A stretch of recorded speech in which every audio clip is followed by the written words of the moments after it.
Hello, roomies, and welcome back to the living room. We're going to talk about movies today, of course. This is Roomies Review the Movies. I'm Maria, and we're here with Lindsay and Lily. Special guest Lily. What's Welcome, up, welcome.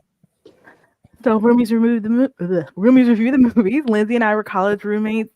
Lindsay majored in film, and I reviewed film for like 20 years. So, what we would usually do is go over a film we missed in the past, but as we're going through the whole strike with SAG and WAG and whoever else is striking, we want to be on the side of the workers here, because the studios make billions of dollars and they're not sharing like they should be.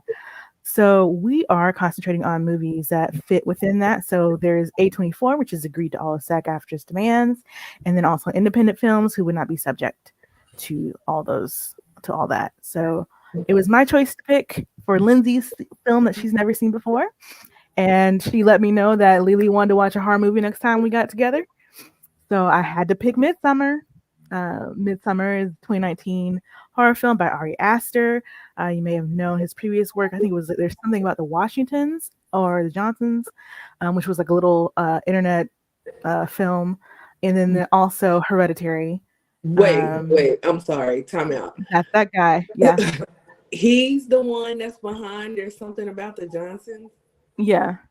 Oh shit. All right. That's him. It makes so much sense now. Right. He made these other two movies. The theme of family like carries through every single thing he does, it seems. Yes. The theme of incest is there. Like something's wrong with this man. He needs prayer. He likes, discovering, talking about family, so That's family, and then his cult, well, all kinds of families, right? So blood families and found families, right? And incest. He's heavy on incest. Now I haven't seen his latest movie. There's Something About Bo, so I can't really talk about what his themes are there. Have you seen that, Lily? I have not seen that. Okay.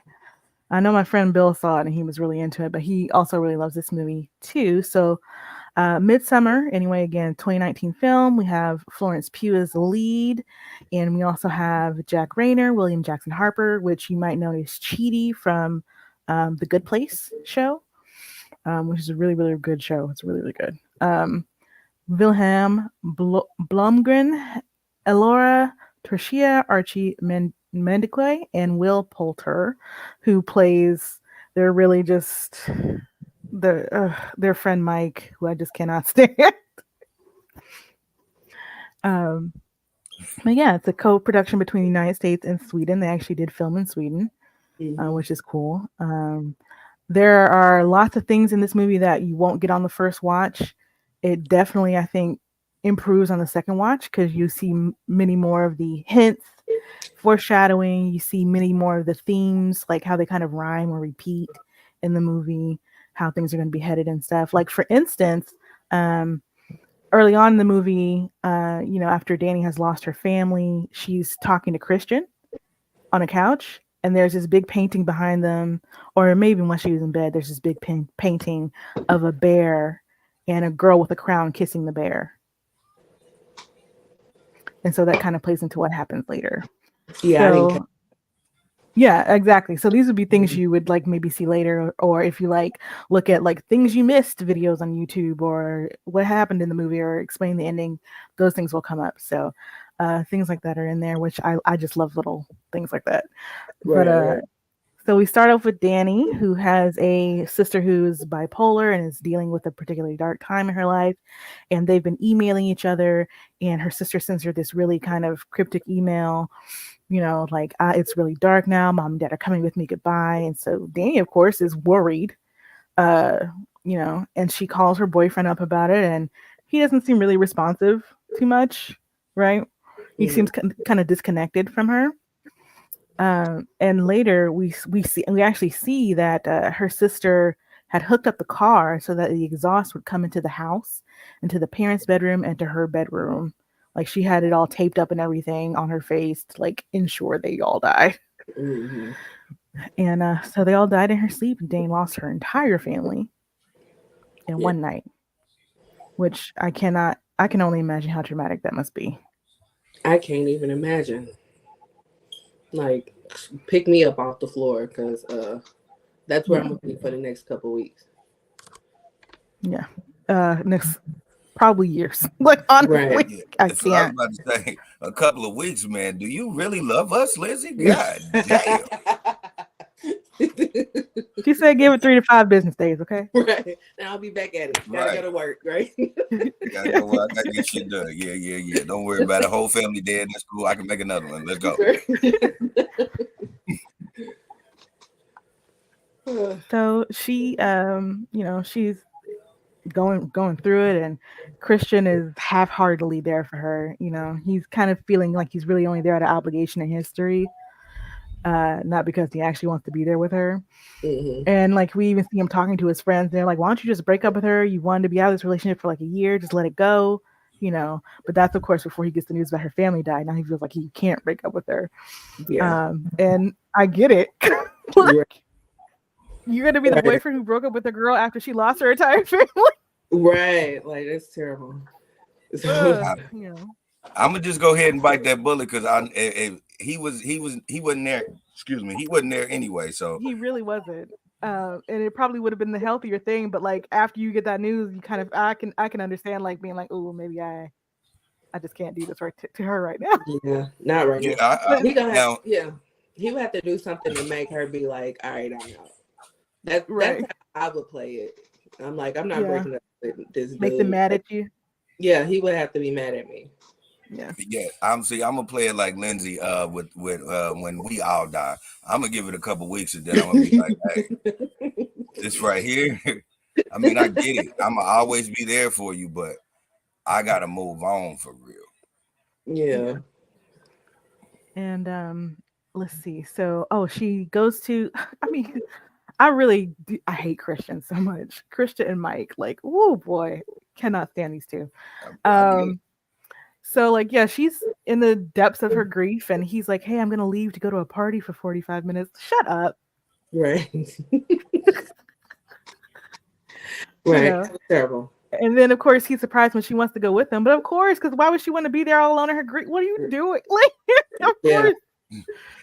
He's a dick. Like, I mean, let's just put it out there. His boyfriend type, when they was writing this, they said, hey, I want you to pull out everything that you know that is just destructive about a white man, from being an asshole to not being there, to know what I'm saying, to appropriate, to try to make to try to play the victim. I want you to pull all that in, and then on top of that, I want you to be a complete micro penis. I want you to do that. This is what I want you to play. Are you ready for this role? Right. Sign on the dotted line right here. We can get started today. Right. Oh my God. So at the party, they're all talking about this trip they're gonna take to Sweden. And this is Danny's first time hearing about this trip. And William Jackson Harper, who plays Joss, is an anthropologist. I think they're all, except for Danny, they're all working in anthropology. They're all graduate students. Danny's doing psychology. And Josh wants to like write his thesis about this Hager Midsommar Festival, right? So that's why he's going, and they all decide to go as well because Pele, played by Willem, is from there. So they're like, oh yeah, let's do this thing. And they've been talking about it. Apparently he already has his ticket, but he tells Danny, oh, I just decided to go today. Right. Like, you don't just decide to go to Sweden.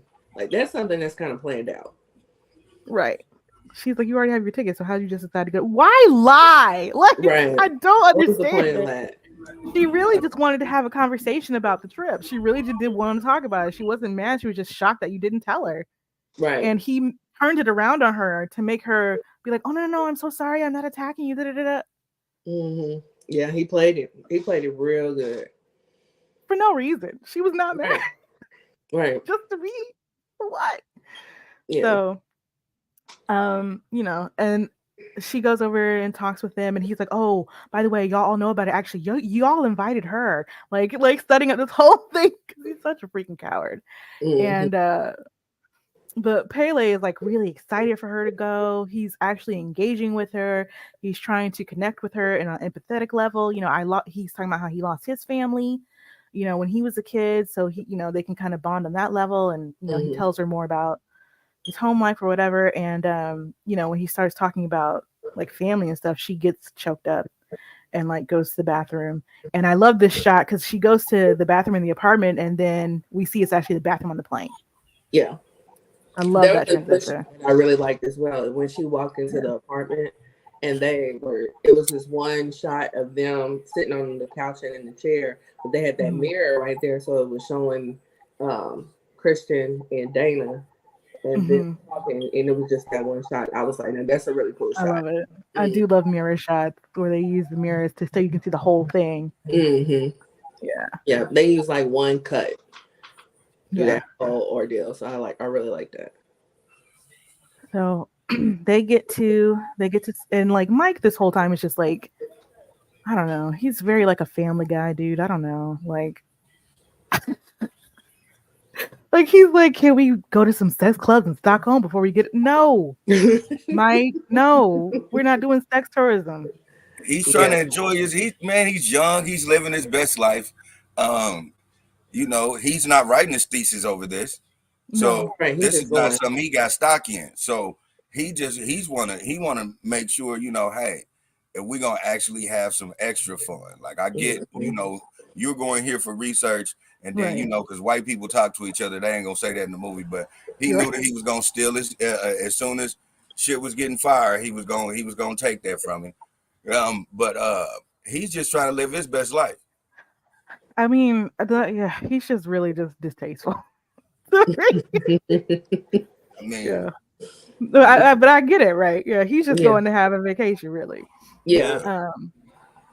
But like, dude, come on. And like, he also has no regard for Danny at all. Or really anything else, to be honest. Rose over hoes. What are you doing? What are you expecting to be like? He didn't like her in the first place. Just like show a little sympathy and empathy, but that's like a whole problem with like a lot of this group, right? Yeah. So again, like I said, when they was writing it, they told him, "Hey, I want you're gonna be the typical college frat American student." Like, exactly. Yeah, that's definitely. You don't care about nobody but you. It is about you. If it ain't about you, fuck that. Fuck everybody around you. It has to surround you. Yeah. So and he was the main one that was talking to Christian about breaking up with Danny too. So he really don't give a damn. Because he probably wanted somebody to be his road dog, Want a wingman.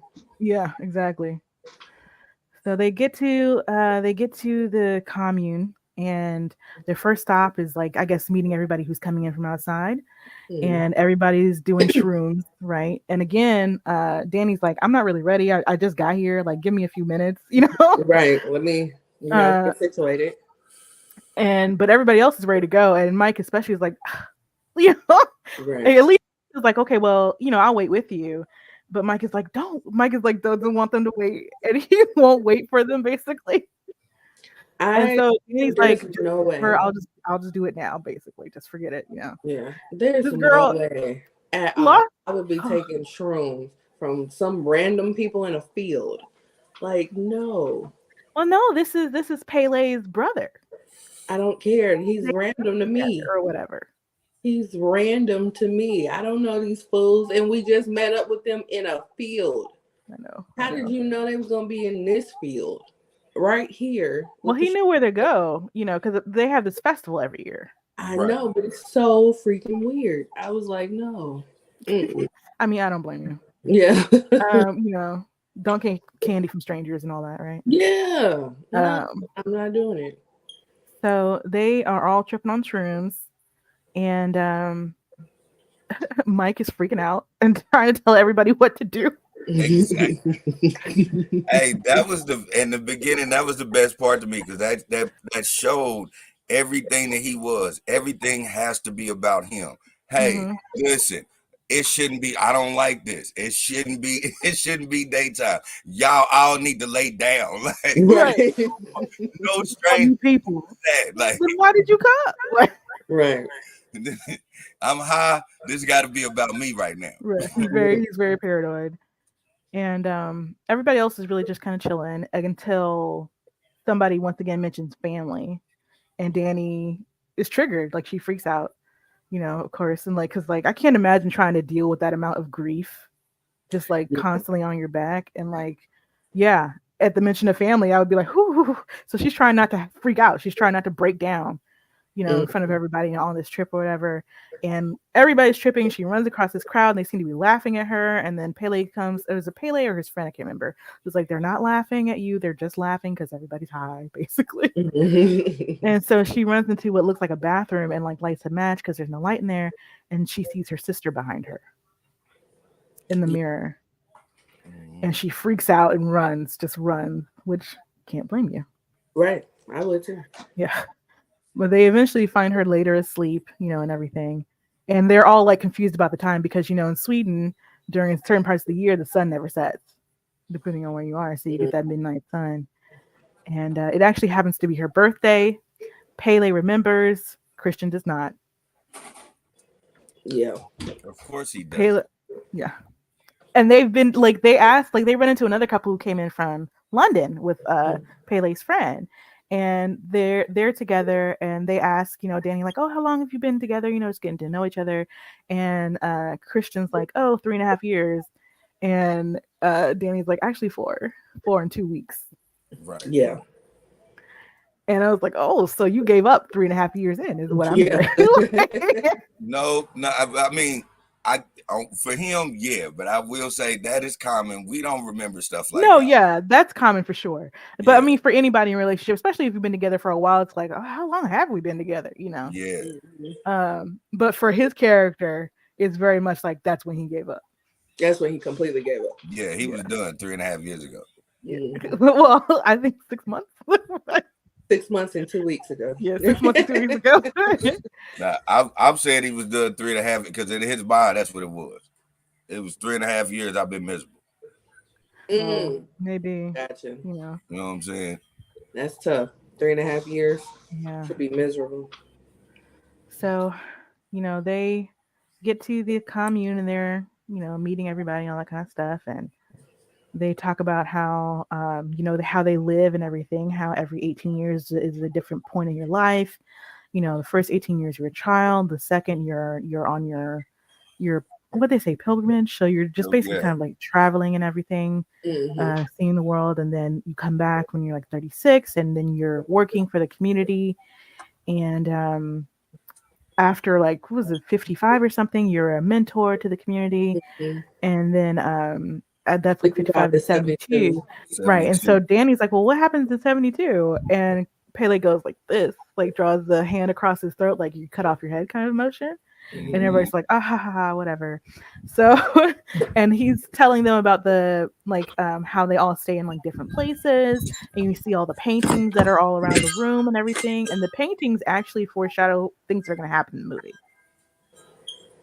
So there's one in particular where you see it's this love story where this girl sees this guy, she thinks about him, she hides like these flowers in this rune under a pillow on the bed, and then like she cuts her pubes and puts it in his food and takes her menstrual blood and puts it in his drink, and then he's like hypnotized and then they're together, right? That's the story. Yeah. And then you also see like other images in the room where it's like it looks like a man and woman having sex and people are around them. And then you also see like paintings of like a burning bear and things like that, which come back as well. So they're wondering about this ceremony about the next day. Nobody will tell them. Like Pele is like, I can't really describe it. And I guess Josh knows, but he's not saying. So they go to the ceremony the next day. And at first everybody's having their meal, right? And they're all just standing around. And they're like, how long do we stand around for? Like, until we feel it's right to sit. It's like, okay. And I don't know if you noticed, but every time they eat, the tables are in different runic shapes, right? So these stand for different letters for different things. I don't particularly know what they are in the movie. But you see two older people come out and they're leading the ceremony, I guess. So everybody follows what they're doing. And so the thing that I, especially on the second viewing, that I really, really understood more than I did the first time was that when you see everybody kind of like they do everything together, right? So it's all about communal experience. So when these two older people start eating, everybody else starts eating, right? Yeah. Because they're doing this all together. And so this is very different from like where Danny's coming from, where she is all alone, right? All of her family is dead. Christian is not really there. Mm-hmm. These are not really her friends. You know, like, Right. so they're doing that and they get up and go to another place. And eventually what they find out is, after 72, people jump off a cliff, kill themselves. And if Yeah. they don't get to kill themselves, well, then they bring up a large mallet and they help you out. Right. Yeah. And so Community. the woman jumps off, she's successful. The guy jumps off, he's not. And then everybody around them starts kind of like screaming and yelling, right? And that's because they're expressing his pain. So they're going through that communal experience of expressing that pain with him so he's not feeling that pain by himself. Okay. So on this part, I saw it coming, but I did not expect for them to show it. Yeah. Now, when y'all saw it the first time, did y'all see that coming? Oh, yeah, for sure. Okay. Yeah. I thought it was actually going to be more gory. I thought they was just going to have this little crazy ceremony like in front of kids and like they sit the newborns down and then they just slice their throat in front of everybody. Like blood pours all on the baby. I thought it was going to be some shit like that. No.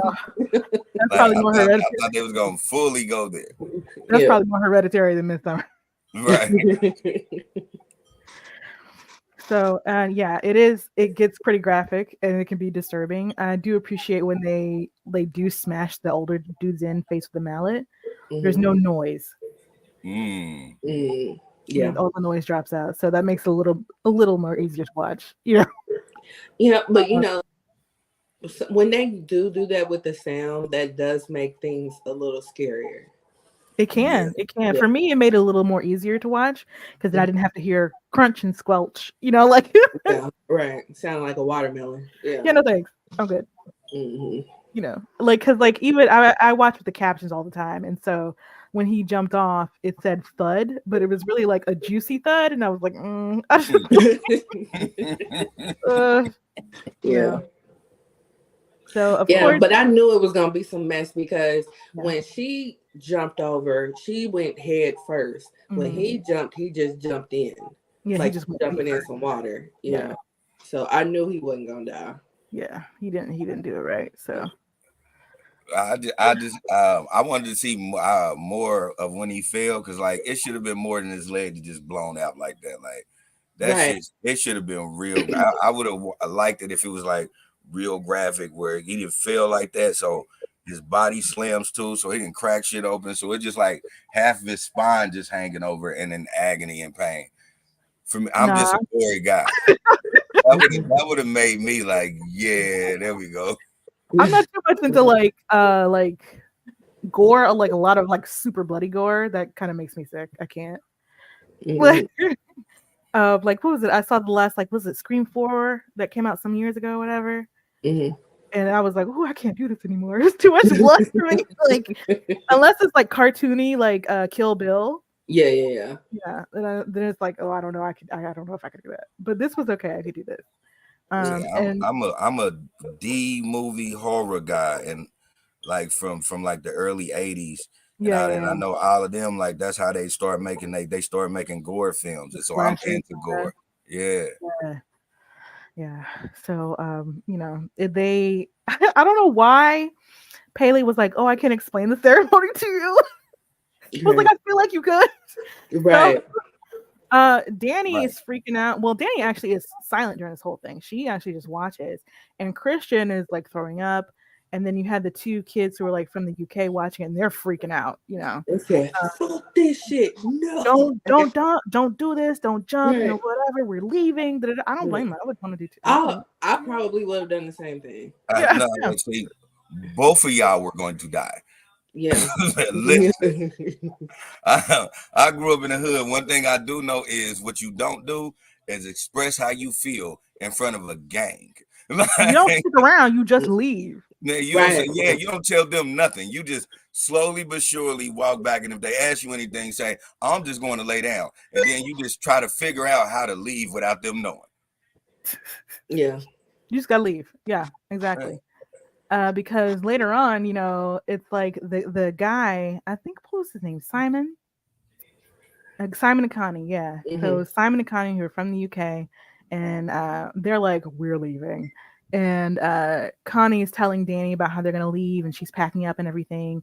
When one of the Harger come in and like, oh yeah, one of our brothers took Simon to the airport, and they're gonna be back to pick you up later. Hmm. Yeah, that's some see. Nah, Yeah. I nah, was bro. like, oh, he's dead. He's dead. That's Yeah, I couldn't have been because if I would have heard that as Danny, I would have been like, we got to go. Hmm. Like period. Like, and for like how it played out when people don't want to go, I'm not about to make no excuse to stay with y'all. I'd rather be in the woods fending for myself than have to deal with this. Yeah. Yeah. That was some foolishness. I was like, absolutely not. yeah. Like the car only could fit two people. What? We lapping it The up car or could only something. fit two people, please. Yeah, like we lapping it up or something. We not. No, no, Nope. no. It's see, this was the part that was funny to me. Now, this is where whoever wrote this is a comical genius, and he don't even know. That man said, "Hey, yes, you could, but we obey the traffic laws." Right, because she was Y'all like, I could just have sat on watched his lap. people jump off a whole cliff and ain't alerted nobody. But you gonna tell me we obey traffic laws? Better buckle up. What? Yeah. And see, the thing is, they explain the ceremony to them, afterwards, and they let them know, like, it's because nobody wants to be able, they want to be able to die with dignity. They want to control that, and also, they don't want to be so old as to have other people have to take care of them, and how illness can, all that kind of stuff. So that's why they go when they can, basically at 70, 72, 73. Which, like, okay, like, if that's what y'all decide, I guess. Right. Um, It's like, what if you still got a whole lot of life in you? Like, well, I can imagine being raised in a culture like this is what we do. mhm. You do this to give back to your community, to make sure, that nobody has to shirk whatever they want to do or give up on whatever they have to do to take care of you in your elderly age. Mm. I still would have had to question, even if that's what I grew up on. I still would have had to question, like, I still can take care of myself. Like, why do I gotta go You now? might not, right? Yeah. Because it's such a different culture, especially with the Right. whole communal thing. Like, America is Yeah. not really like that. Exactly. Yeah, that's true. So if you grow up that way, you might hit you a little differently. Yeah. Of course, there usually going to be somebody's going to question anyway. But you see Mhm. how many people here don't question the things that we do, or that we go through, or put the blame on the wrong folks for things that they go through. Yeah, Mhm. you have a point. You have a point. And then when you question or go against what the community does, you Mhm. end up dead anyway. So Right. Dead or destitute, no, I'm So, talking in the movie shoot. You end up dead. yeah. So they do that, and then, oh gosh, what else? Oh, right. So they light they actually burn them, right? They cremate the bodies, Mhm. and you can see they dump the ashes at the base of this dead tree, right? So that's where they keep the ashes of everybody who's dead. Uh, so of course they're freaking out, and like, Danny's not sure if she wants to stay, but everybody seems to like want her there. Everybody's so nice. They convince her to stay. They're trying to connect with her and all that kind of stuff. And Christian is not, like, he does not even pretend it doesn't care, really, like, in my opinion. Yeah. And Josh is there. He's always got his notebook in his hand. He's taking notes on everything he sees, asking questions, doing what you're supposed to do as an anthropologist doing your thesis. Mhm. And Christian has not thought of what his thesis is going to be. He doesn't know what he's going to do. He decides he's going to do the Harga. He's basically just going to jump on Josh's idea Mhm. and do it himself. Yeah. And, like, Josh is, of course, mad because he's done all this work and research to Right. even get here. I And would now have you been just want pissed. to take his idea? Right. I would have been pissed. We would have had to fight. I don't care. We would have had to fight. See, this what I peeped in that when they had that whole breakdown and how Josh broke that down to him. It's like, ever since grad school, I've been actually holding your weight because you don't care, like, at all. So I've been carrying you, and you're gonna do the same shit. You know, I've been doing the research. This is what I came out here for anyway. So I got a shit load of research, and then that's when you say we can collaborate, because you don't want to do shit. You just want to come in at the tail end and put your name on it, just like every other white man with privilege. That's exactly what you want to do. Yeah, exactly. And he gets mad at Josh for telling him the facts. Like, you know, the facts. That's exactly what you did, but nigga, you wasn't even worried about none of this. And now you like, oh, okay, well, I know my big dog, my nigga, he got some shit already put up. Right. Well, I'm gonna just jump on his bandwagon and boom, we gonna how they say, we gonna skyrocket the stock market. You feel me? Right. Yeah. That was so like first I'm like, let's collaborate. Please stop. Yeah.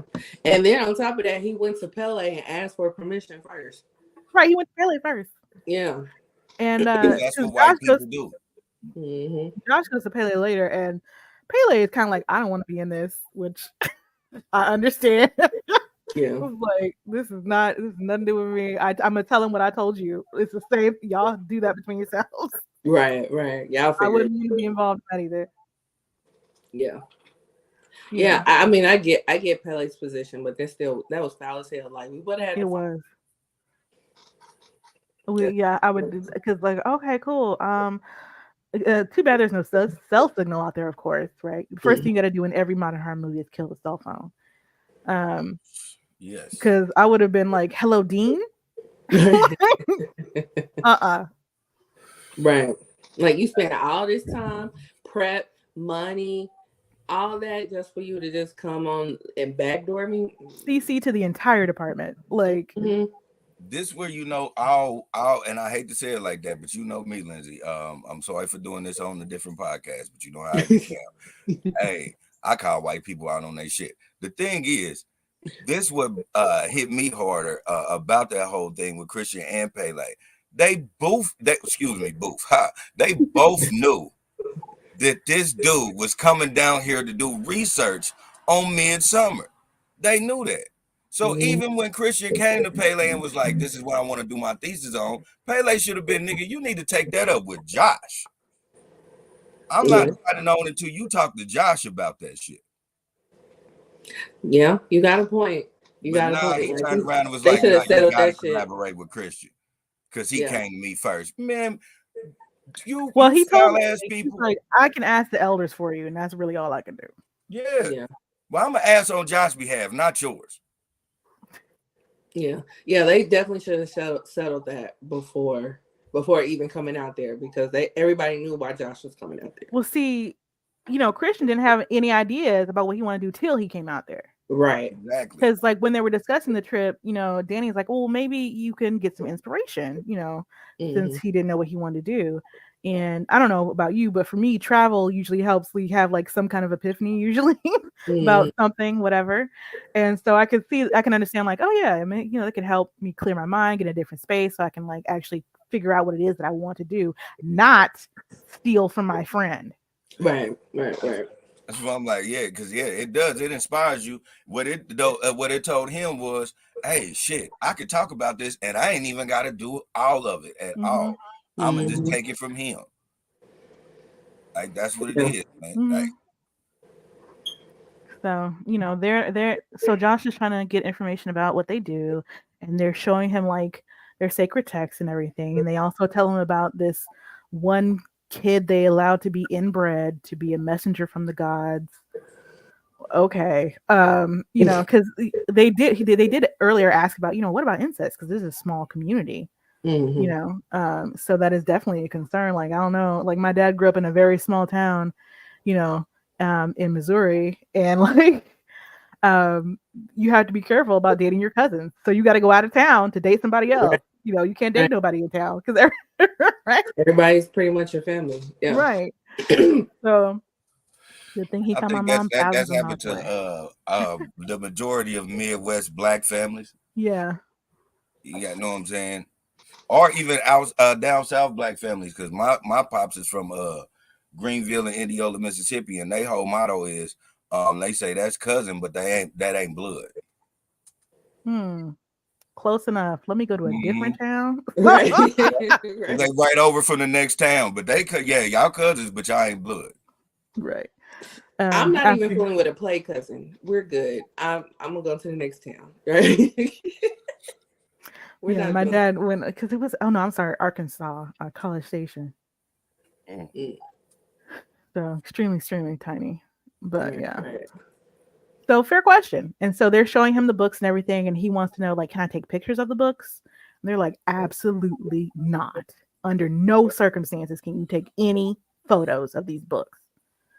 And it's like, okay, and then we also see Mike, who is pissing on the tree where they put the ashes of their dead.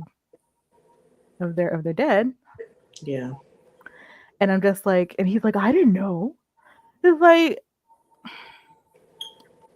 you didn't think you could maybe I should just go a little further into the woods? Right. Or I'm sure they have outhouses.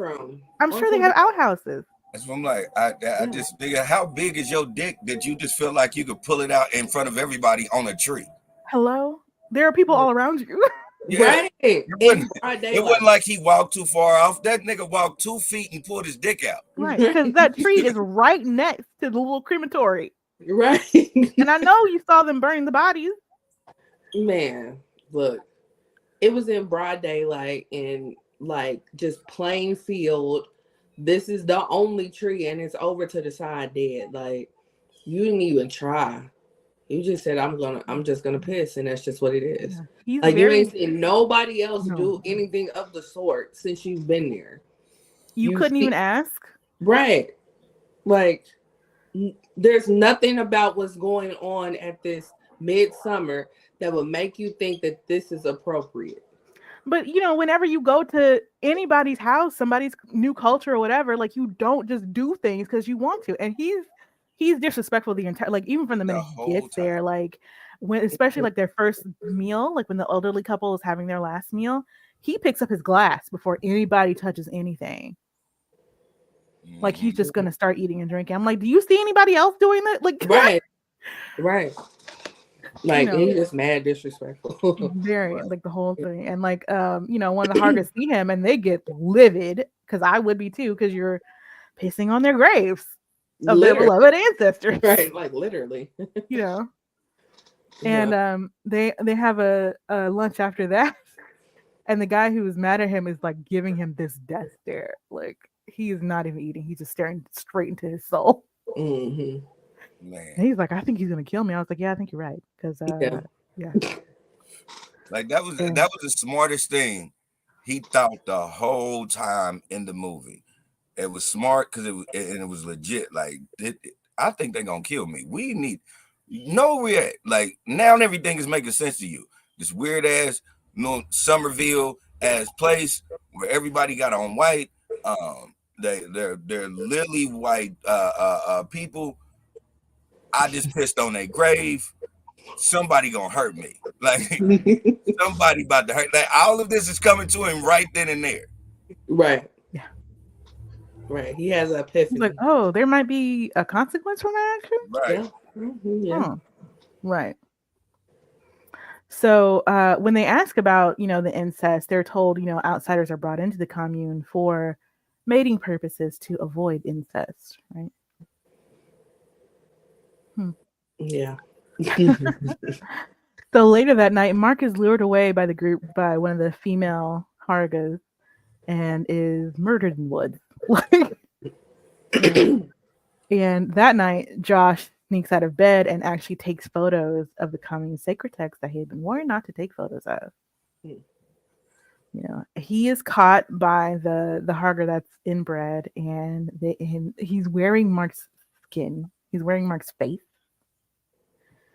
And he at first, Josh thinks he sees Mark, of course. Right. But that's how he gets close enough to bludgeon him and drag him away. Yeah. I just want to mention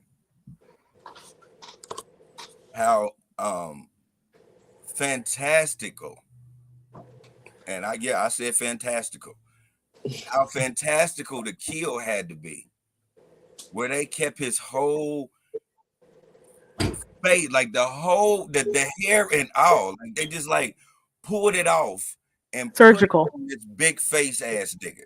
Like Yeah. the the way that you killed this, it had to be amazing. The way that you cured his skin, like I want you, they should have showed that. I told you I'm a bored person. I would have loved to see. You want to know about the process of making it. I want to know how they did that so smooth, because it wasn't a tear, it wasn't a cut, it was surgical. It was certain, man. Listen, somebody in there got the hands of God. They got a new doctor in Miami, but they're in Sweden. Man. Right. Yeah, it reminded me of Leatherface, but like you said, they did a great job with skin in the face. It was incredible and creepy. Yeah. All in the same. Absolutely. I would have fell for it for about maybe a minute and a half. I would have been like, but that's about all he had, you know. Yeah, that's all I needed. Fuck nah. You'd be like, Mark, why you look strange? Mark? Oh, you dead. That's yeah. You know, now you're bludgeoned. Like it doesn't take long. Right. And I knew it. As soon as he went back in there to take them pictures, I was like, you're dead. Why did you do that? Right. You're an anthropologist. Hello, turn it on. Right. First of all, why do you think black anthropologist? Anyway, you took it right out of my mouth. First of all, and you are the only black person here, so they of course are watching you. Yes. But this is what happens when you get too involved in white people shit. You start losing your spidey sense. Start behaving like a colonizer. Yeah. Mm-hmm. Right. And that should be like rule number one as an anthropologist. Like you should not disrespect where you're going to. It absolutely research. Is. You're supposed to research. You're not. If they say no, then you say okay. Yes. Like move on. You figure things out. You know you supposed to have photographic memory. Go sketch that shit like something. But you do not take photos. That was so mad disrespectful. Like you deserve to die. And I hate to say it. If I can't be mad if they killed you for this, my guy. You know.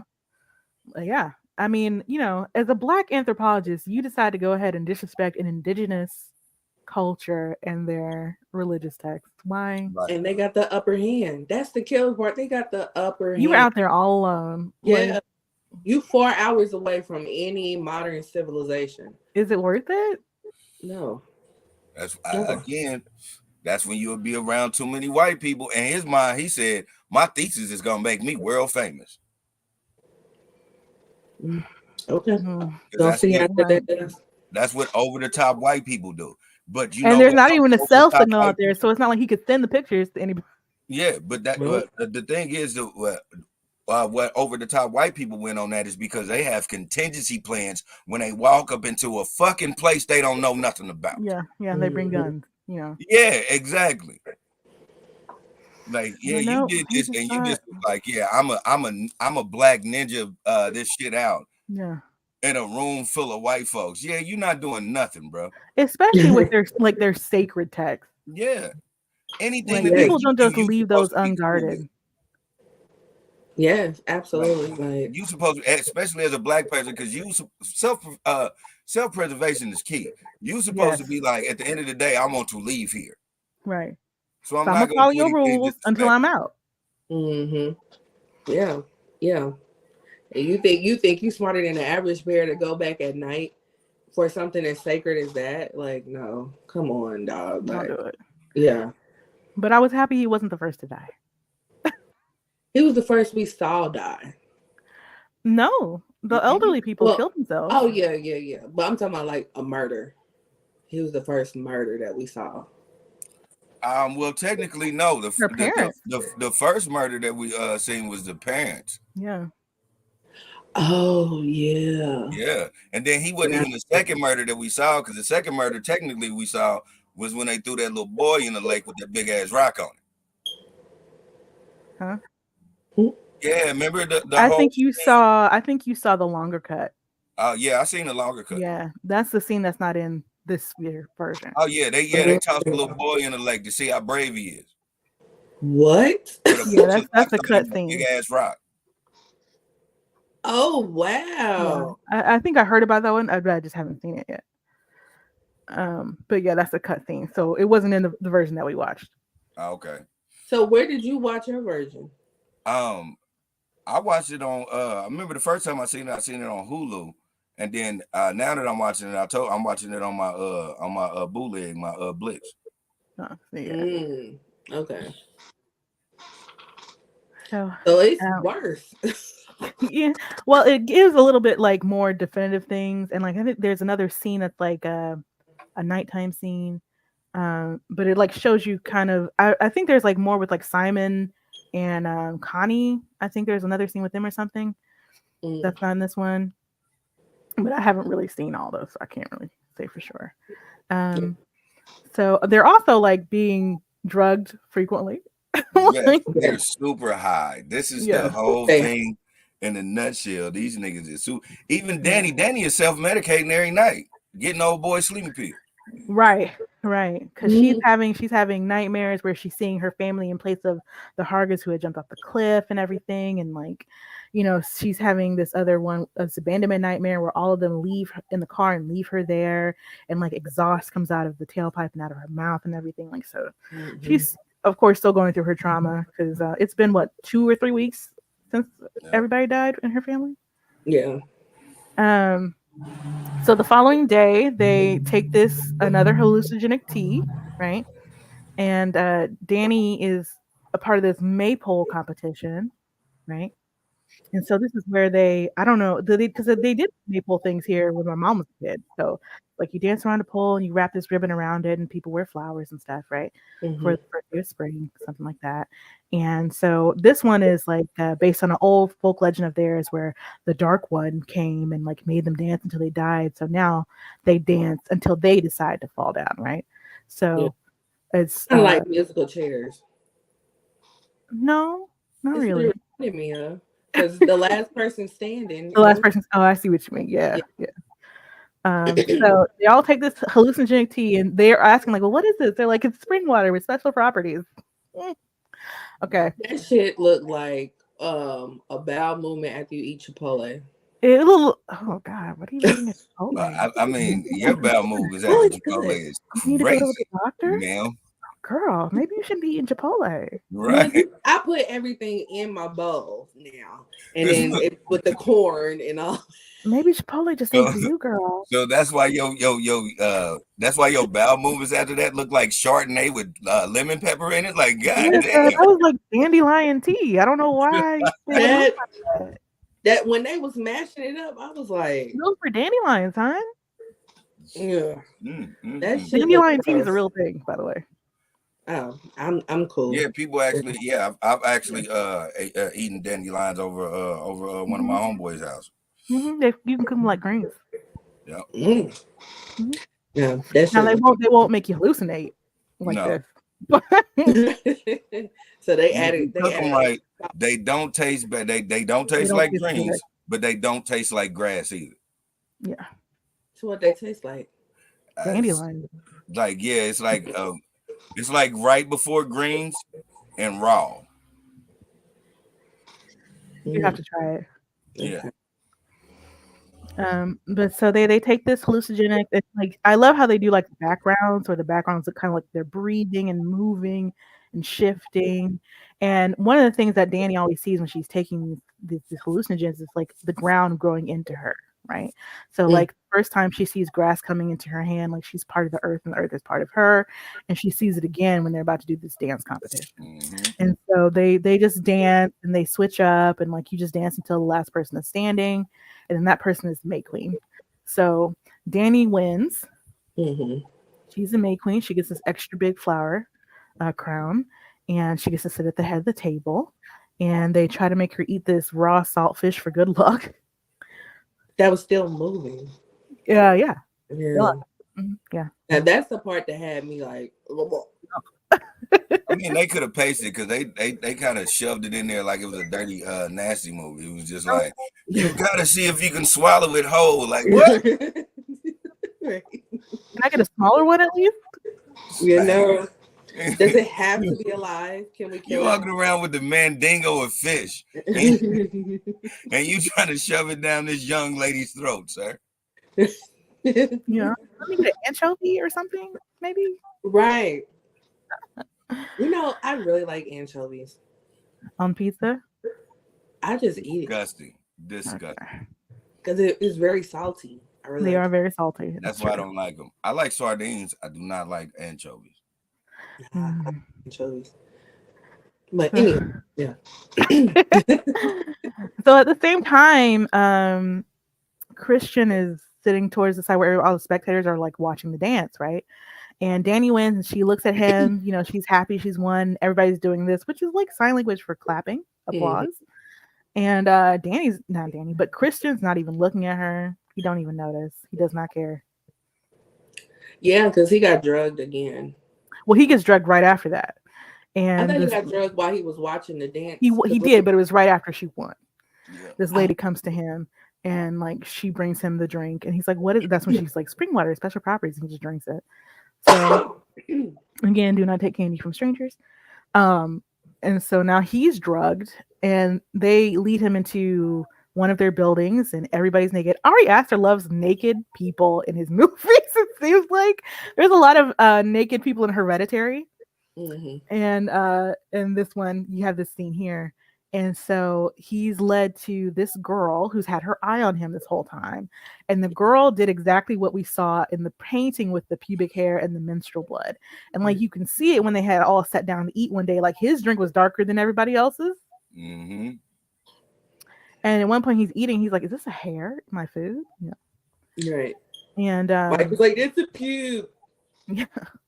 Fucking Mike, I cannot. Yeah. Anyway, I would do the same thing, Mike. Don't be. I'm being like, "Dad, that's a pube, bro." Yeah, it's a health code violation. What are we doing? Yeah, we gotta go. We can't eat this shit. But I saw, Lindsay, you had tweeted like, "Is this like burying your underwear in the yard?"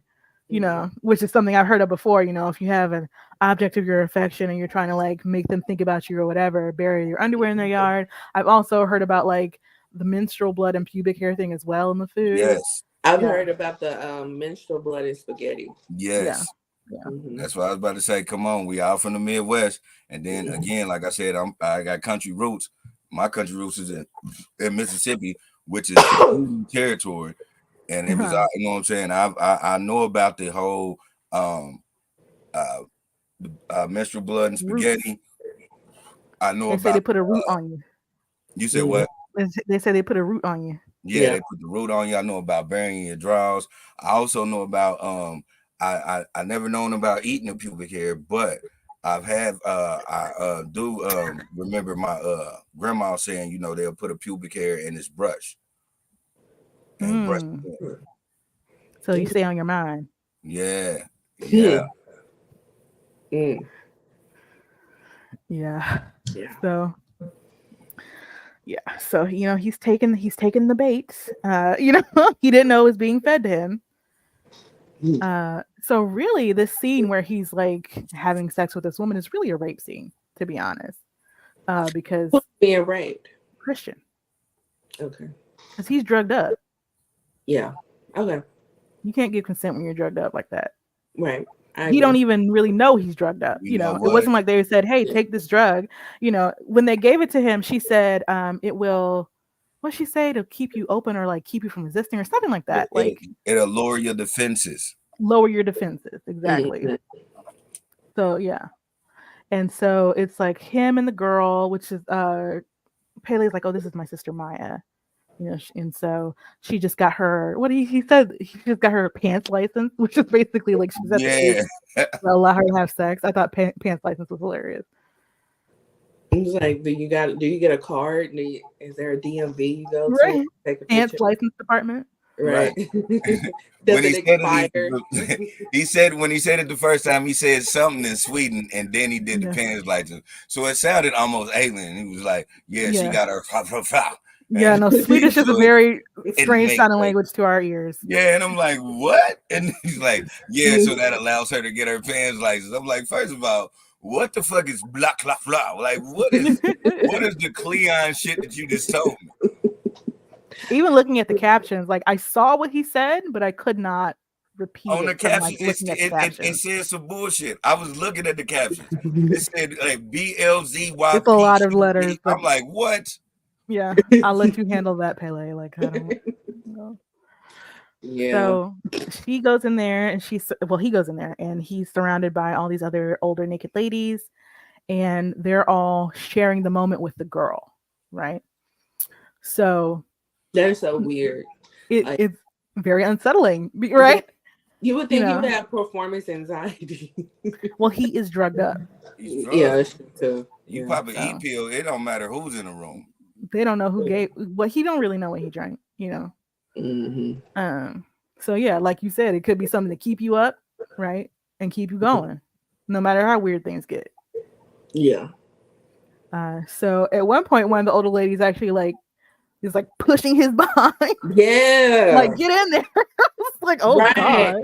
Right. And then when she reached for that older lady and she went down to her hand and started like oohing and ahhing with her. Yeah. I was like, is that her mom? Like well, the thing is, because like we also see like when their first days there, like when Christian's like trying to give her that slice of birthday cake, and he cannot light the candle. Like, you're right. But behind them, there's a bunch of women with this baby, right? So they have a meal later on, and the girl holding the baby explains to her that the mom is off on her pilgrimage, and this helps her separate from the baby because they all raise the children together. Okay. Yeah, so it could have been a mom figure. Yeah. Okay. Yeah. But that baby knew something was wrong, though. That baby cried like a mother. Baby crying all night long. I don't know why. Because them babies be knowing when something ain't right. Shoot. I will. The baby's crying because ain't nobody picking the goddamn baby up. They left this baby in the crib and then they just all walked away and went to sleep. Yeah. Baby's crying because pick the baby up. You don't know if I'm wet. You don't know if I'm hungry. You don't know. You niggas is just sleep. And how do you sleep through that? I was like, that's what I was saying. Like, how do y'all go to bed? Right. Like, and what happens if you tend to the baby? Like, what happens if you wake up to everybody like shame you? Like, shame you worried about this bitch ass baby? Like, what? I don't even know. I was like, nobody's because I would have like as Danny, I would have been like, let me go see about this damn baby because he won't. Right. What does he need? You know? Because I couldn't do it. Like, if I'm laying there and I'm like, man, listen, I'm about to go check on the baby, y'all. Like, not even if it wasn't my baby, I could not. I don't care if it ain't my baby. I'm about to go check on the baby. This baby been crying since 1 p.m. Right. It is 7:30 in the evening. Like, ain't nobody ain't hoarse. And baby ain't calmed down, ain't hoarse, ain't trying to go to bed, nothing. You went to sleep, the baby was crying. You woke up, then the baby is still crying. What is happening? Right. Like, what the fuck is going on? Oh, boy, this baby is going to be, that baby is going to be so to himself. He ain't going to want no touches, no nothing. Don't even be around him. Yeah. So, while this is happening to Christian, Danny is she's been in this carriage ride to be the May Queen around the village, you know, and they're gonna go and have this meeting with just the queens, and she's gonna be blessed, and she hears like all this stuff going on, like where Christian is, and she was like, well, what's going on over there? And they're like, oh, that's not for us. And she's like, and she like goes and looks like through the keyhole basically, and she sees what's going on, and of course she's heartbroken. Yeah, she has no idea Christian's been drugged and that his food has been tainted and all this stuff, right? She just sees the act, right? She just sees the act, and so at this point she's pretty much heartbroken completely, and she runs away and is crying, and you know, I mean, all this on top of the death of all of her family, you know, and she sees this betrayal, what she thinks of as a betrayal. And she breaks down because who wouldn't? And all the women who were with her cry with her, right? So they're sharing the pain together with her, which is something new for Danny because throughout the movie, you see whenever she's crying or feels like she's going to cry, she leaves and is alone. Like nobody goes to check up on her or anything. She just goes, she goes and cries by herself. There's no one to share her pain with until this moment. Mm-hmm. So I can imagine that'd be a very powerful experience for her. So after Christian's finished, right? The girl's like, I can feel the baby or whatever. Like, girl, please. And he's confused and scared, right? And he like runs out and he's trying to find somebody, and he sees like the foot of Josh coming out of the ground. It's got his rune carved into the soul. He can't, what is it? He hears Danny and them like crying all together, and he's like, well, I don't want to go in there. Right. And, he doesn't know where to go. He's naked. It also looks like he's a little bloody down there. Maybe she was a virgin. Yep. Yeah, maybe that's what it was. Yeah, she was definitely a virgin. She was a virgin. Fucking teen. Yeah. Oh yeah, and just got Yes. her license. Remember that her brother just said, "Hey, she turned 15. She got her block lava." And then, I didn't hear the part where he said her age. Okay. Yeah. Because he's definitely like 23.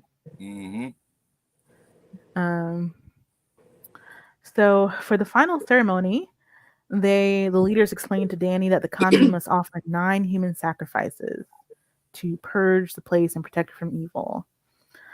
So the first 4, Mark, Josh, Simon, and Connie, were outsiders, lured to them by Pele and Ingmar, who is Pele's friend that he was talking about. And so we found out what happens to Simon because while Christian is out here running around, he runs into this shack and you see Simon's body. And it can kind of be hard to recognize that it was him because they have like these flowers in his eyes. No, and, it was a dead giveaway because of the hair. Right. I was like, you would only be able to tell by the hair.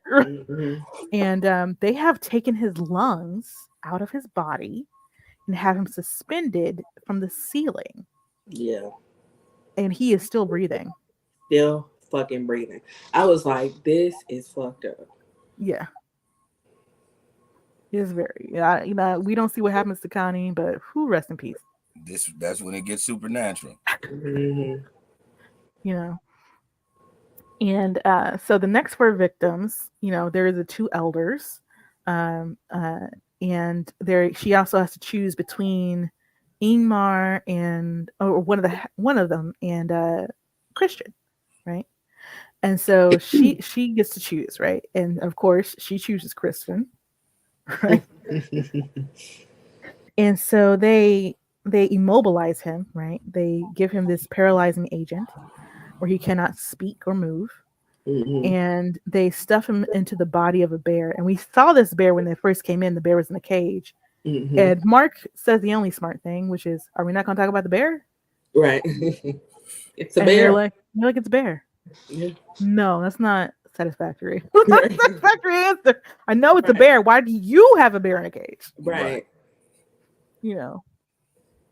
So they stuff him into the brown bear's body. They put him inside the temple with all the other sacrifices. You can see how gruesome they look and like how their deaths were and stuff like that. And just like Christian is still alive, but he's paralyzed. And they set it on fire. They set the whole structure on fire. Yeah, and then the 2 tributes are in there too. Yeah. And the whole community screams like they're kind of mimicking the pain that Christian must be going through being set on fire alive. And this whole time, Danny's looking very despondent and sad, kind of out of it a little bit because she's probably still drugged too. But eventually she starts to smile. Yeah. Yep. And the queen has the last laugh. I mean, you can't be surprised when you play with people like that and then you take them to a commune and they drink the goddamn Kool-Aid. Like literally. Woo. So,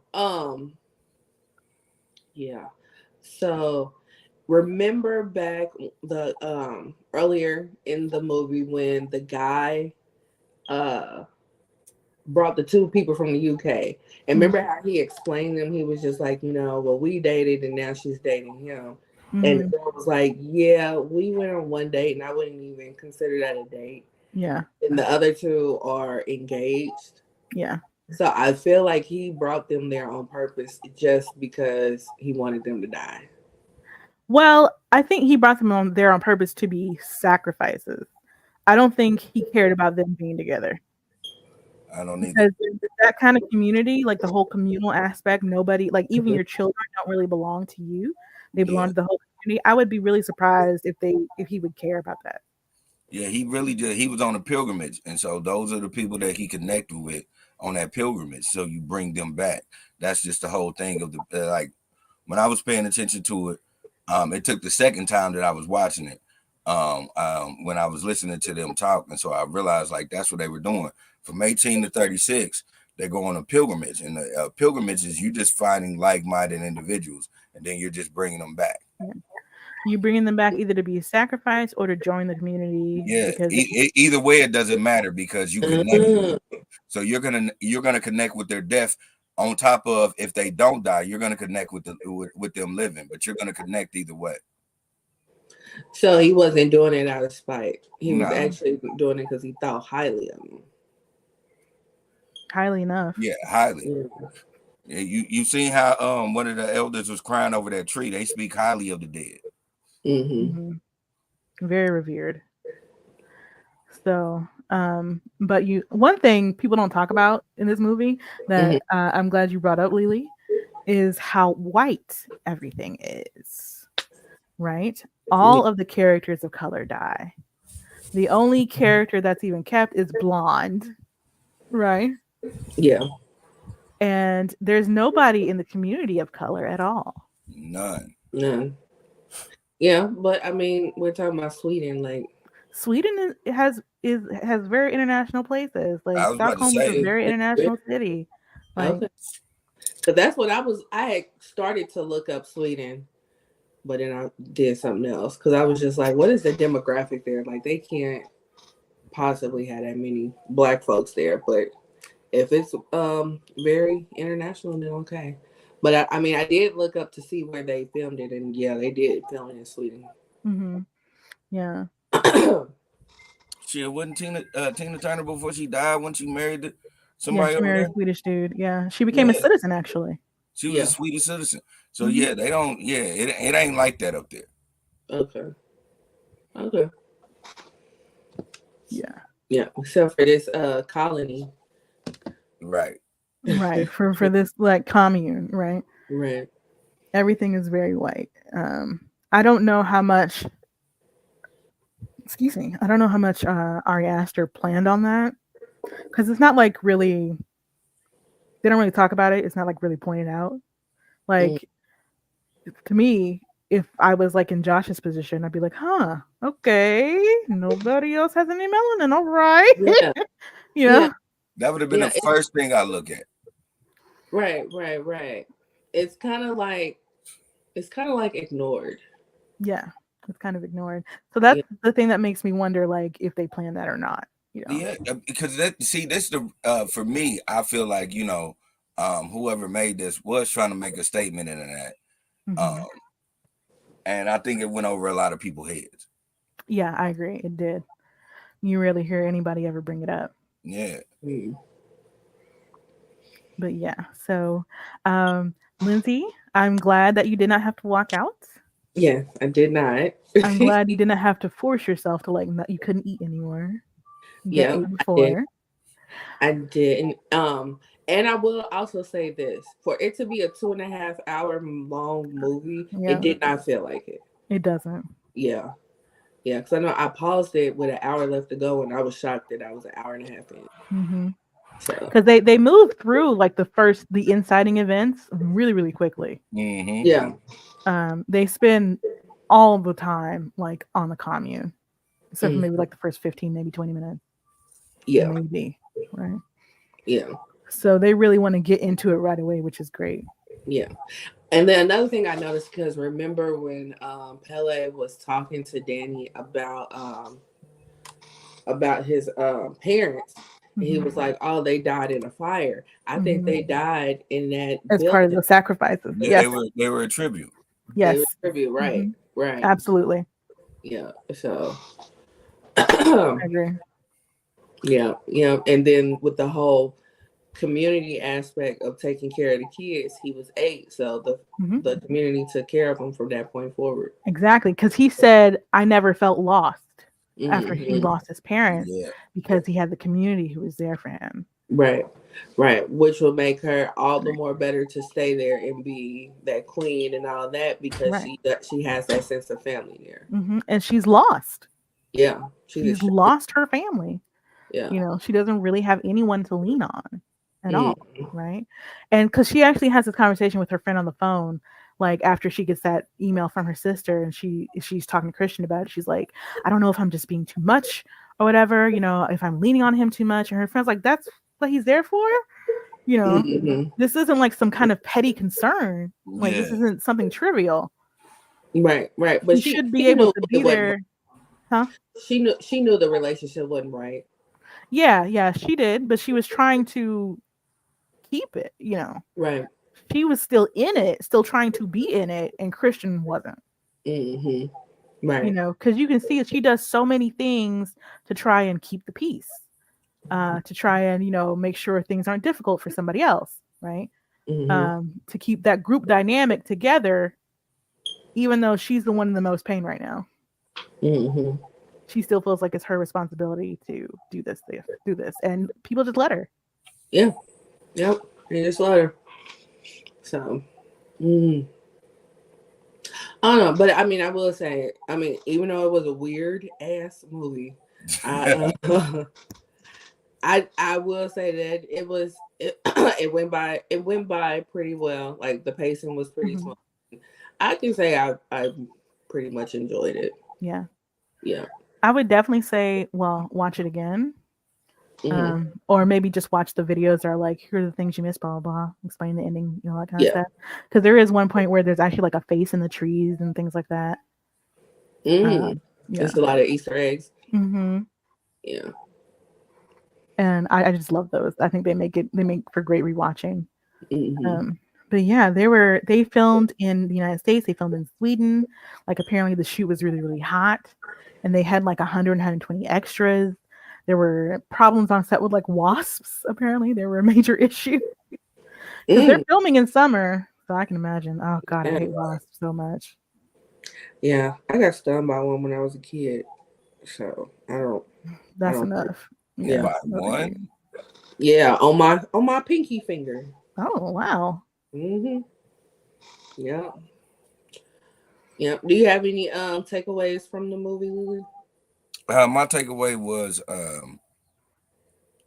the drug part. Um, because a lot of people are gonna look at it and be like, like y'all just said a lot. The whole time they was drugged in that and the movie. But the thing that set aside for me was every time she was drugged, she felt one with the community. When Mm-hmm. everybody else was drugged, they were just going through whatever paranoia. Like that's how you can tell that they wasn't meant to be in that community. Like even with Christian, when they were Mm-hmm. sitting at the table, he was like, "What's going on?"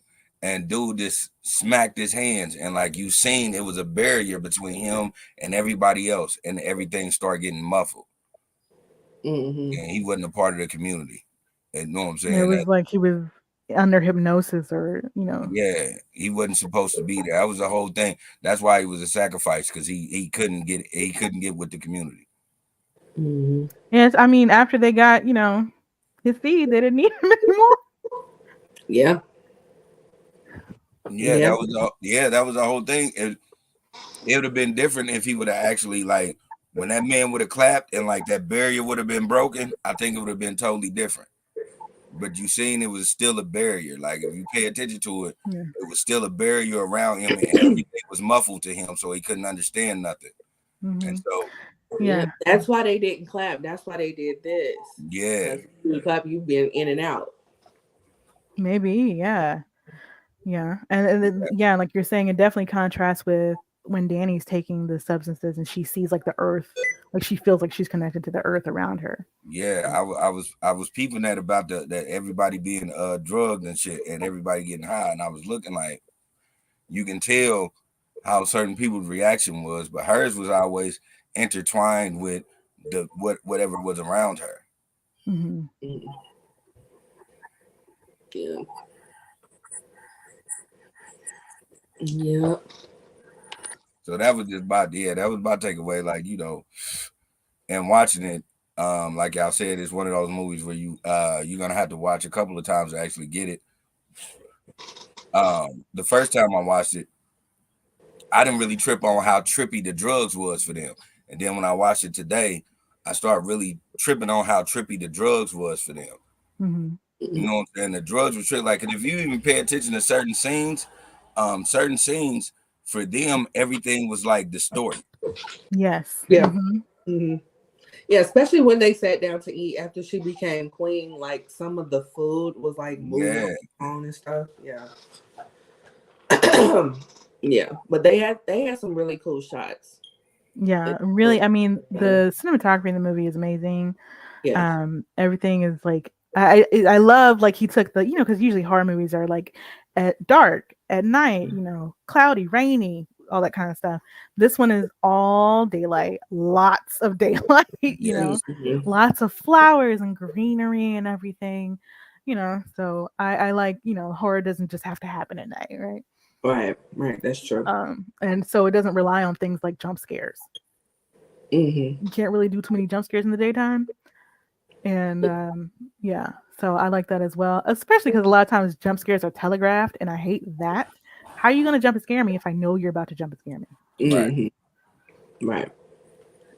But yeah, they use like 10,000 silk flowers for the May Queen dress. 10,000. Mm. And I was That purchased, was really big. yeah, it was purchased for $65,000. Ooh. Yeah, Yeah, I saw the budget was like 9 million, yeah, and it made yeah, like 48. yeah, exactly. So it was a big hit, Hmm. which is, I mean, again, for a 2.5 hour long movie, right? Hmm. Right. Right. That probably was the biggest part of the budget right there. Yeah, definitely. So hopefully people get paid on the back end. We don't know. But SAG-AFTRA, keep striking, get your money because these folks are crazy out here. Yeah. Right. They're making $48 million and people don't have enough to get health care. Are you Right. kidding? Right. Right. It's crazy. It's a crazy game out here. Hmm. Making you sign contracts to say crazy stuff like, if anybody was to use your name in the universe, it would come back to the company. Like, what the fuck does that? What? Okay. Right. Your image and your voice are ours forever. Are you kidding? Yeah. Like, are you? No, Yeah. absolutely not. Yeah. All right, Lindsay. So you want to go over our rating system? Yes. So our rating system is one, movie real trash AF, two, it exists, three, entertaining, four, great, and five, a true classic. So to our guest Lily today, what say you? What say me? Mhm. The more and more you watch this, the more and more you will like this movie. It is one of those where the first time you watch it, most of the things will definitely go over your head. But if you're intrigued by suspenseful movies, you're gonna watch it again, and the more and more you watch it, you're gonna like it. It's gonna end up being great for me. It's not legendary. I will give it a 3.5. 3.5. Okay. Maria? I would give it a 4. I would say it's great. You know, for all the reasons we talked about, honestly. And I watched it the first time at a screening, right? Mm-hmm. So that was back in 2019, and I watched it again today for the second time ever, and I had not forgotten any of it. Okay. And it was definitely, I liked it more this time than I did the first time, and I liked it then. So it definitely has a richer experience upon repeat viewing, which is rare for any movie, right? In Yeah, my right. opinion. Um, I really like it. You definitely see more. The actors are really doing everything they can, right? they're pulling it off. Yes, they You were. That was yeah, right. you're gonna feel something, Mhm. either you hate them or whatever. It's interesting because it's definitely not your typical kind of horror film, Mhm. right? And you can see different things every time. That's a treat. So Yeah. Okay. I would give it 3. It's mhm. definitely entertaining. Why would you give it a 3, Lindsay? Well, like I said, it's entertaining. It does pace very well, especially given the fact that it's 2.5 hours. Hmm. Um, it's something different, something that we're not used to seeing that they've done with this movie, and it still being a horror movie is still some weird, scary shit. So Yeah, I saw you were like, this movie is so weird. right. Like my last tweet about it was weird ass movie. Yeah, it's definitely a weird movie, but I mean, I was in it the whole time. So yeah, it definitely entertained me. So Yeah, I think there's definitely like a bit of a learning curve for some of the things they're doing in this movie. If you're not familiar with like runes or maybe some European culture or whatever, I can see how it could be like, what the heck is Yeah. you're like right, what? Like right. That's why I was like one of my tweets was like, Sweden ain't got to yeah, worry about me. yeah, Like, yeah. no ma'am. That's not the real Sweden. We got to go to Sweden. You can just stay in Stockholm, right? Just don't go to the Right. continent. yeah. I don't know. I Yeah. have to do a little bit more research. But Yeah, I think that could be potentially like isolating some folks. I can see that for real because even like when I saw it the first time, I was like, huh? Like some of this is huh? Like right. I'm familiar with some of these things, but these other things, I definitely had to go and watch YouTube videos for. Hmm. Yeah. I was seeing that it is some type of thing that they pulled it from. Hmm. That actually does happen. I mean, obviously it doesn't go. It is extreme, Hmm. but yeah, I was just like, wait a minute. So this thing just come from somebody's imagination? Like they were inspired. So Well, I know Ari Aster said he also partially wrote it about a bad relationship he had, mm, so that was also part of the inspiration. Did you right. think this was scarier than The Witch, or did you think The Witch was more frightening for you? Um, Probably the witch. Yeah. Yeah. Have you Yeah. seen The Witch, Lily? Yes. Yeah. What did you think? Most definitely the witch is scarier Yeah. Okay. because it had more in your face scares Mm. Hmm. than Midsummer. So that's why. But other than that, like nah, it's not because witch was kind of predictable. Mm. Mm. Midsummer is more like I said. They got it under horror, but it's just more thriller suspense for me. I can see that because it's Yeah. a lot about disorienting and like, you're an outsider to this community as well. So like when they're doing like all this screaming and stuff, you're like, what is happening? Yeah, Why are they doing this? Yeah. So it's very hard to try and figure out what might happen next. Yeah. Like like there were certain things that were predictable. But the way that it happened, like you know what the end result was gonna be. But the way it happened and the way you found out was like, whoa, wait a minute. Y'all are legit weird here. Mhm. So like y'all on a whole nother level of weird. So yeah. Um I think that's where the surprising part came about. And then the Mhm. scary part about it is that this ain't like a situation that you may not end up in. Like I can definitely see these people ending up in this situation, and then there's no way that you can get help. Like you're just there. Mhm. Yeah. You know what I mean? So I think the realism of it Hmm. is the scariest part about it. Yeah. It was really it grounded the movie, helped it feel like real, right? Hmm. Yeah, for sure. Yeah. Would you recommend this movie? Yeah, I would recommend it. I'm sure Lily would recommend it. Yeah. You Lily, you on muted Lily. You muted Lily. but He's just chatting Lily, away. you're on mute. You're on mute. You're on mute. I'll mute it. I don't know why I did that. My bad. Yeah. What I will say is I'm gonna piggyback off what y'all said earlier. Like, yeah, realistic make people scared about Sweden. You know, it's probably a gang of people, Swedish people in college right now getting shunned because of this movie. No, because they don't want to go through a midsummer. Y'all got me fucked up. I know what type of shit y'all be on. Right. Like, I would never travel to your hometown. Absolutely not. Start down your Just Swedish trying to be people. cool right now, and everybody like, nah, fuck you, dog. What you doing this summer? Right. Yeah. Like, I am not going nowhere near your hometown. It's gonna have people worried, but I would recommend this. Like, I'm just one of those people that will say, hey, you know, just to watch a movie, you know what I'm saying, to see where you're at, you know what I'm saying, where your head is and what your entertainment is, and like, you know, continue to watch certain things. Like that's how I did with like Sling Blade. I always tell people watch Sling Blade, and then when they be like, I don't get it, I watch them with it. I watch it. I watch it with them, and then I be explaining stuff, and they're like, oh, okay. Yeah. Gotcha.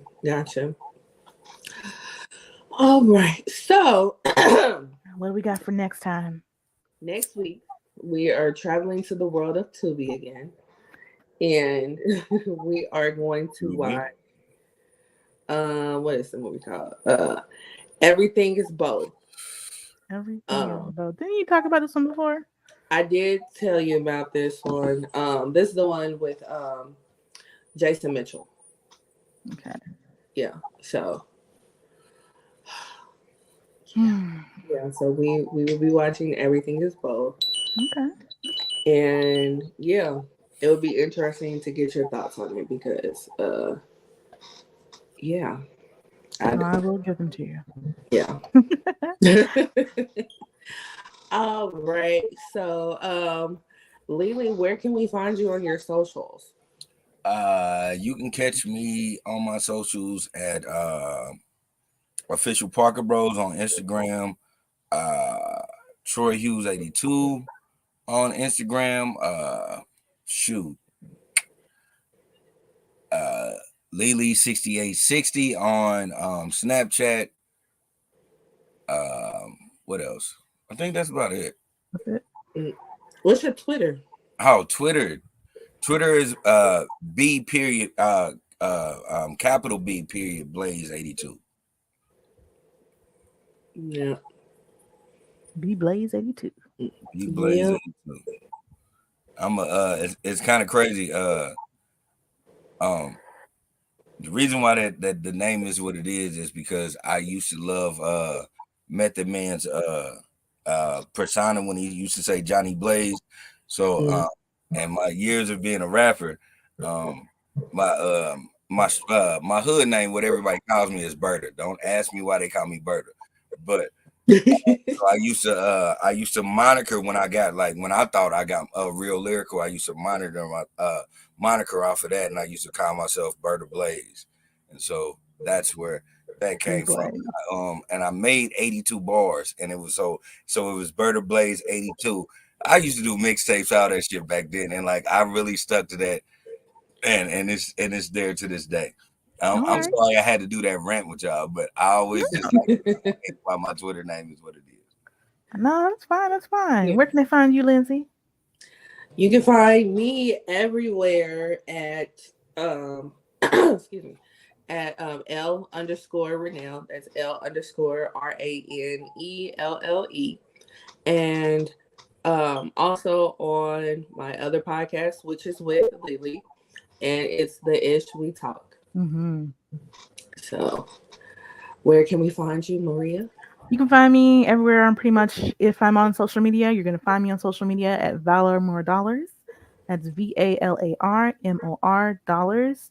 I'm also on another podcast with 5 other Black women where we talk about nerdy, geeky pop culture things called Nerdgasm Noir.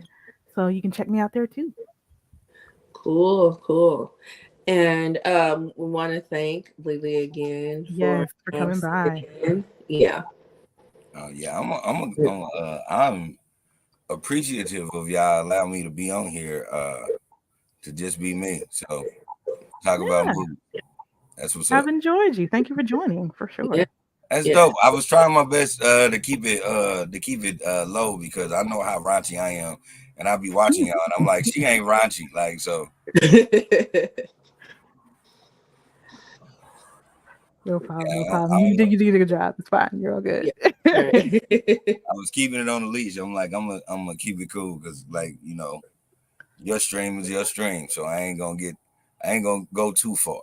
See, when you come to somebody's house, you don't piss on their trees. Exactly. I was not trying to piss on your tree. You feel me? Right. Exactly. Yes. So, yeah. So this was episode 37 Midsommar. of Roomies Reviewing Movies, and we will see you guys on episode 38. Yes. Bye, roomies. See you next Bye. time. Exactly. Yes.